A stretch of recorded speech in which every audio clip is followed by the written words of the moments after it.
আচ্ছা, তোমার হচ্ছে এখানে আছো, কত টাকা চুক্তি করে আসছিল? স্যার কোনো চুক্তি করে নাই স্যার, নিজের যোগ্যতায় এসেছি। নিজের যোগ্যতায়? জি স্যার।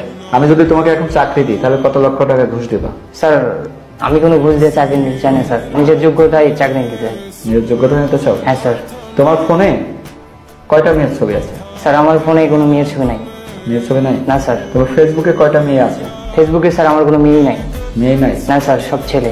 তোমার ফোনে তো খারাপ ভিডিও দেখলাম, আছে? না স্যার। আর দেখলাম যে তোমার একটা দালাল বারবার ফোন দিচ্ছে, সেটা কে? স্যার দালাল নামে তো আমি কাউকে চিনিই নাই। কেন না? না স্যার। আচ্ছা, তুমি কেন বাংলাদেশ সেনাবাহিনীতে যোগদান করতে চাও? স্যার আমি একজন নিম্ন মধ্যবিত্ত পরিবারের সন্তান, তাই আমাকে তাদের যত দ্রুত সম্ভব প্রতিষ্ঠিত হতে হবে। আর সেনাবাহিনী হচ্ছে গৌরব এবং সর্বজনীন একটি চাকরি, যে চাকরির মাধ্যমে প্রকৃতপক্ষে দেশ সেবা করা যায়। মূলত আমি এই কারণে সেনাবাহিনীতে যোগদান করতে ইচ্ছুক। আচ্ছা, তুমি বলো তো জাতিসংঘের সদর দপ্তর কোথায় অবস্থিত? স্যার নিউ ইয়র্কে, আমেরিকা নিউ ইয়র্ক। নিউ ইয়র্কে। বাংলাদেশের কোন দ্বীপকে সাগরকন্যা বলা হয়? Sir Saint Martin. Saint Martin. জি স্যার। তুমি বর্তমান সরকারের একজন উপদেষ্টার নাম বলো। আসিফ মাহমুদ। আসিফ মাহমুদ কি উপদেষ্টা? Asif Mahmud sir, sorry sir আমার জানা নাই। জানা নেই। বর্তমান সেনাপ্রধানের নাম কি? General Mohammad Wakeruzzaman sir. ওয়াকারুজ্জামান। আচ্ছা, তোমার বিয়ে হয়েছে? জি না স্যার। গার্লফ্রেন্ড আছে? কখনো খারাপ সম্পর্কে লিপ্ত হয়েছো? জি না স্যার। জি না স্যার। তুমি একটা মেয়ে মানুষের সাথে কয় মিনিট পারবা? স্যার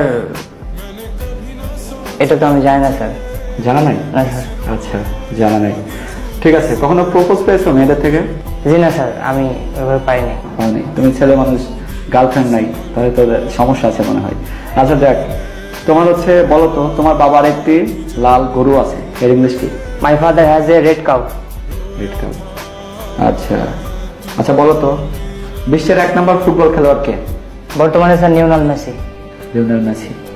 তোমার ফেভারিট খেলোয়াড় কে? Sir Cristiano Ronaldo. রোনালদো। মেনে নিতে হলো, তাই না? জি স্যার।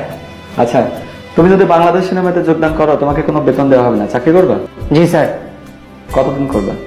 স্যার চাকরি সম্ভব স্যার, আমি একজন নিম্ন মধ্যবিত্ত পরিবারের ছেলে, তো বেতন না হলে তো চাকরি করা যাবে না স্যার। করা যাবে না? হ্যাঁ স্যার। প্রথমটা তাহলে আবেগে বলছো? হ্যাঁ স্যার ওটা। আচ্ছা যাক, এখন একটা প্রশ্ন বলো, সেটা হচ্ছে তোমার বাবার মেজ বোনের মেয়ে তোমার কি হয়? আমার বাবার মেজ বোনের মেয়ে আমার ফুফাতো বোন। ফুফাতো বোন হয়? জি। আচ্ছা, তুমি সকালে কি দেখেছো? স্যার আমি সকালে রুটি খাইছি। আই ছেলেরা আই মেয়েরা কবিতা জানো? জি স্যার। বলো তো। আই ছেলেরা আই মেয়েরা ফুল তুলে দিতে যাই, ফুলের মালা গলায় দিয়ে মামার বাড়ি যাই, মামার বাড়ি ঝড়ের দিনে আম কুড়াতে সুখ, পাকা জামের মধুর রসে রঙিন করি মুখ। আচ্ছা বলো তো, বাংলাদেশের কোন জেলা সবচেয়ে বড়? রাঙামাটি স্যার। কোন বিভাগ সবচেয়ে বড়? চট্টগ্রাম বিভাগ। Very good. ঠিক আছে, তুমি এখন আসতে পারো। হ্যাঁ, থ্যাংক ইউ স্যার। ওকে।